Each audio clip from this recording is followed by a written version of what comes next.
আজকে যেটা আমরা শুরু করছি হচ্ছে বিপি পুলিশ কনস্টেবলের যদি তো কিছু গুরুত্বপূর্ণ প্রশ্ন আলোচনা করছি, সেটা কি হচ্ছে, তো তোমাদের অবশ্যই তোমার সঙ্গে থাকবে। তো দেখো প্রথম প্রশ্ন কি আছে, ভারতের কোন বন্দর নগরীকে আরব সাগরের রানী বলা হয়? তো এগুলো হচ্ছে জিকে থেকে প্রশ্ন, এগুলো তোমরা বুঝতেই পারছো, এগুলো হচ্ছে সব জিকে। তো ভারতের কোন বন্দর নগরীকে আরব সাগরের রানী বলা হয়? এখানে প্রথম অপশন আছে মুম্বাই, দ্বিতীয় কোচি, তৃতীয় গোয়া, তারপরে কাওড়া। তো এখানে সঠিক উত্তর হচ্ছে কোচি। তা কোচিকে বলা হয় হচ্ছে আরব সাগরের রানী বলা হয় কোচিকে। তো নেক্সট প্রশ্ন আমরা দেখি যে বিশ্বের তৃতীয় সর্বোচ্চ পর্বতশৃঙ্গ কোনটি? আমরা বলা হচ্ছে মাউন্ট এভারেস্ট হচ্ছে সবচেয়ে উচ্চতম। তাহলে বলছে বিশ্বের তৃতীয়। আর ভারতের জন্য কি? ভারতের জন্য হচ্ছে গডউইন অস্টিন বা K2 হচ্ছে ভারতের জন্য সর্বোচ্চ, আর পৃথিবীর জন্য হচ্ছে মাউন্ট এভারেস্ট। এবার বলছে বিশ্বের তৃতীয় সর্বোচ্চ পর্বতশৃঙ্গ কোনটি? এখানে বলা আছে কি এভারেস্ট তো বলা হচ্ছে প্রথম, এবার কাঞ্চনজঙ্ঘা, মাকালু। তো এবার কনফিউজ হচ্ছে যে এটা হয়তো আমার নাম অনেকে শুনি কোথায় আছে, তো মাকালু বা কাঞ্চনজঙ্ঘা এর মধ্যে কোনটি? তো সঠিক উত্তর হচ্ছে কাঞ্চনজঙ্ঘা।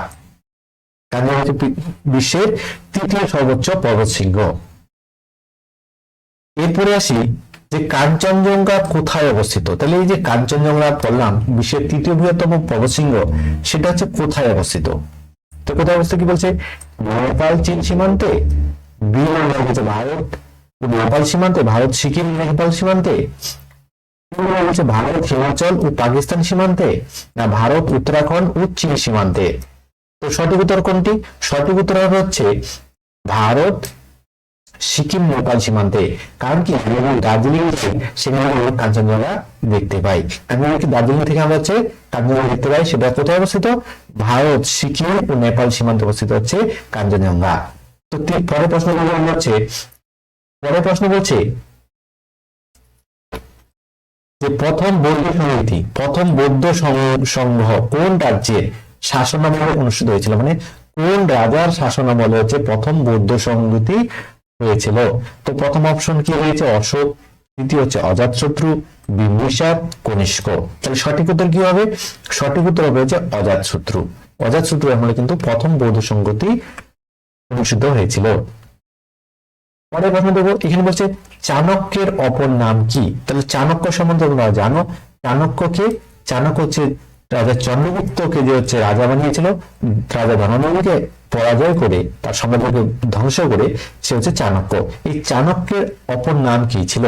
অপশন এ হয়েছে বিষ্ণুগুপ্ত, বি আচার্য, সি চন্দ্রগুপ্ত, সোমদেব। তাহলে চন্দ্রগুপ্ত কি ছিল? চাণক্যের শিষ্য ছিল, এটা তো হবেই না। সোমদেব। আচার্য কাকে বলা হয়? যারা হচ্ছে স্কুলে পড়াশোনা করায় বা তখনকার বিশ্ববিদ্যালয়ে পড়াশোনা করা হতো তাদেরকে আচার্য বলা হতো। গুরু অ্যাকচুয়ালি হচ্ছে গুরু। তো প্রথম অপশনটা কি ছিল? বিষ্ণুগুপ্ত। তাহলে হচ্ছে চাণক্যের অপর নাম কি ছিল? বিষ্ণুগুপ্ত। তাহলে সঠিক উত্তর হচ্ছে বিষ্ণুগুপ্ত, অপশন নাম্বার এ। এরপর বলছে ভারতের গভর্নর জেনারেলকে ভাইসরয় পদে নামকরণ করা হয়।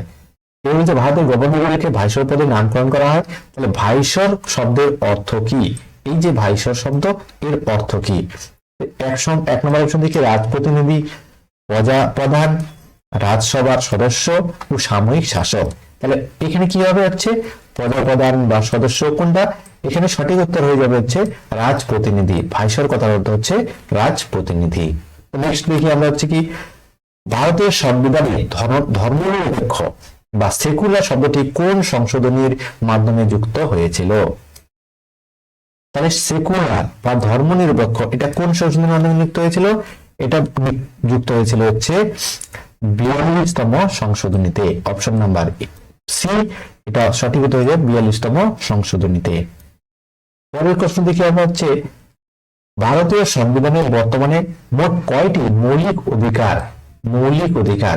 তো এইখানে যে বিষয় বলছে কি মৌলিক অধিকার হচ্ছে কয়টি মৌলিক অধিকার, অপশন নম্বর 5টি, অপশন নম্বর বি 6টি, অপশন নম্বর সি 7টি, অপশন নম্বর ডি হচ্ছে 8টি। কয়টি? তো এইখানে কিন্তু একটা জিনিস গুলিয়ে ফেলা হচ্ছে মৌলিক অধিকার আর মৌলিক কর্তব্য। তাহলে মৌলিক অধিকার, এই যে মৌলিক অধিকার আর কর্তব্য কিন্তু আলাদা, কর্তব্য কিন্তু টোটালি আলাদা। মৌলিক অধিকার কেন বলছে? মৌলিক অধিকার এখানে আছে আমাদের হচ্ছে 6টি মৌলিক অধিকার আছে। তো 6টি মৌলিক অধিকার কি কি সেটা যদি আমরা জানতে যাই তো আমাদেরকে আরো একটু ডিটেলসে জানতে হবে। তো এই যে 6টি মৌলিক অধিকার, এই 6টি মৌলিক অধিকার তোমাদের এখানে 2 মিনিট সময় দিচ্ছি, তোমরা হচ্ছে কমেন্ট করে জানাবো যে এই মৌলিক অধিকারগুলো কি কি। একটু ভালো, কারণ এই ধরনের প্রশ্ন কিন্তু আসে। এইটা তোমরা হচ্ছে আমাকে কমেন্ট করে জানাবে মৌলিক অধিকারগুলো 6টি, এই যে মৌলিক অধিকার আর মৌলিক কর্তব্যগুলো তো মৌলিক কর্তব্য কি, কয়টি এবং কি কি। তো নেক্সট প্রশ্নগুলো আমি দেখি। এই যে মৌলিক অধিকারগুলো দেখতে পাচ্ছ, সমতার অধিকার, স্বাধীনতার অধিকার, শোষণ থেকে মুক্তির অধিকার, ধর্মীয় স্বাধীনতার অধিকার, সাংস্কৃতিক ও শিক্ষাগত অধিকার ও সাংবিধানিক প্রতিকার পাওয়ার অধিকার। এইগুলো হচ্ছে মৌলিক অধিকার। এই মৌলিক অধিকার কয়টি? 6টি। কি কি? সমতার অধিকার, এগুলো তোমাদের মনে রাখার একটাই কারণ, কি কি বলতে পারে যে অপশন দিতে পারে যে এই এরকম 4টা অপশন দিতে, এর মধ্যে হয়তো একটা তুলে সমতার অধিকার, তো বলবে হচ্ছে এর মধ্যে কোনটি মৌলিক অধিকারে পড়ে তোমরা হচ্ছে সিলেক্ট করো। তখন তোমাদের কি বলতে হয়, এই মনে থাকলে তাহলে তোমরা সহজেই উত্তরটি দিতে পারবে। তাহলে কি প্রথম হচ্ছে সমতার অধিকার, স্বাধীনতার অধিকার, শোষণ থেকে মুক্তির অধিকার, ধর্মীয় স্বাধীনতার অধিকার, সাংস্কৃতিক শিক্ষার অধিকার ও সাংবিধানিক প্রতিকার পাওয়ার অধিকার। বুঝে গেল? নেক্সট দেখবো হচ্ছে আমরা ভারতের মৌলিক কর্তব্য মোট কয়টি। তাহলে এর আগে আমরা বললাম যে মৌলিক কর্তব্য আর মৌলিক অধিকার দুটি কিন্তু আলাদা। তাহলে মৌলিক কর্তব্য কি? মৌলিক কর্তব্য হচ্ছে অপশন নাম্বার কি বলেছি, এ 10টি, বি 11টি, সি 12টি, সি নাম্বার হচ্ছে 12টি এবং হচ্ছে 2 নাম্বার হচ্ছে 9টি। তোমরা জানো যে মৌলিক কর্তব্য কয়টি এবং কি কি। দেখি তোমরা কি পাচ্ছ। এখানে মৌলিক কর্তব্য কিন্তু 11টি। তোমরা এই বিষয়টাও তোমরা একটু জেনে নেবে, মৌলিক কর্তব্য 11টি কি কি, তার মধ্যে প্রশ্ন আসে। তো চলো আমরা নেক্সট প্রশ্ন দেখি। এবার বলছে মৌলিক কোনটি মৌলিক কর্তব্যের অন্তর্ভুক্ত। এই যে বলতে বলতে প্রশ্ন চলে আসছে যে মৌলিক কর্তব্য এর মধ্যে হচ্ছে কোনটি মৌলিক কর্তব্যের মধ্যে পড়ে। একটা হচ্ছে ধর্ম প্রচার, বৈজ্ঞানিক মনোভাব গঠন করা, কর্মসংস্থান পাওয়া, ভোটার তালিকায় নাম থাকা। তো তোমরা একটু কমেন্ট করে জানাও কোনটি হবে। তোমাদের 5 সেকেন্ড সময় হচ্ছে যে কোনটি হচ্ছে মৌলিক কর্তব্যের মধ্যে পড়ে। এই জায়গাগুলো খুঁটে খুঁটে পড়ার এই প্রশ্নগুলো আসে, তোমাদেরকে আমি স্যাম্পল দেখাচ্ছি এগুলো।